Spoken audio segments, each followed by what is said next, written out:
Hey everyone. So, what's going out in my newsletter this week is the answers to the question, could you just? These are questions that come up for a lot of jewelers and a lot of jewelry designers, and it goes a little something like this. Could you just take an inch off of this chain for me? Could you just add a quarter size to this eternity band? Could you just tighten this prong or shave down this prong a little bit? I don't like how prominent they are. And it's these little questions that come up a lot because consumers almost never understand as much about jewelry as you do. It's actually pretty rare that a consumer understands it at the level that you do, at that maker level, especially, and definitely not at the design level. And it takes a lot of education for consumers to understand that, yeah, you can't just do these things. You can't just do these things without payment.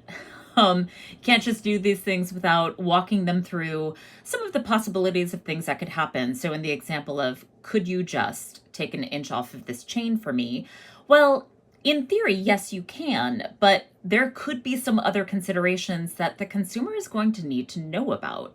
What if it's a silver chain? Okay, fine. What if that silver chain has been rhodium plated and that was never disclosed to the consumer? Could be a problem when you go to laser or solder it. Similarly with white gold, like, was this rhodium plated without disclosing it to the customer? It's entirely possible that it was. Could you just tighten this prong? Well, yes, you could. But what if the prong has come loose because there's some porosity in the prong? So you'll need to prepare the customer for the possibility that the prong might need to be rebuilt or replaced. So it's never just a simple, like, could you just, oh yeah, definitely, no problem, right? We have to be prepared with answers. And so what I'm recommending these days to a lot of my clients is that you prepare for these questions in advance and have some stock answers. So for those of you who are in repair jewelry already, likely you just have price lists and just move ahead with that. But also be prepared for some questions that might feel a little ignorant to you, but are basic questions that they will need answered. It's nice to have some stock answers on hand, even in an emailable format, right, that you can just copy paste.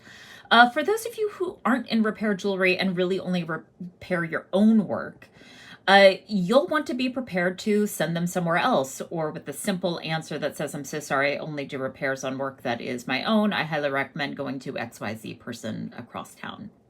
But the idea is to save yourself some time on the front end from these could you just questions and have some answers ready so that you can just send them and be on with your day.